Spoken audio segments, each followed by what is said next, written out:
This is Steve Sword with SS Services. This is how we clean a gutter, make sure nothing's in it. Retack the aws and nails. Get all the sand grit out, leave, remove the guard, and threw it away.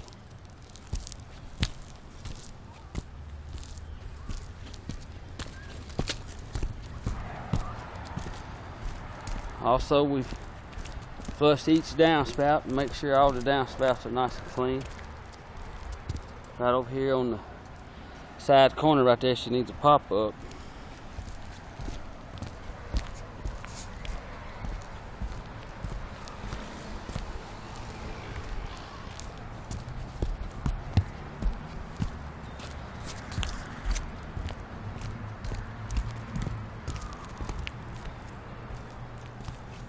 Nice and clean.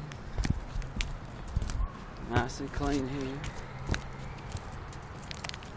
Nice and clean.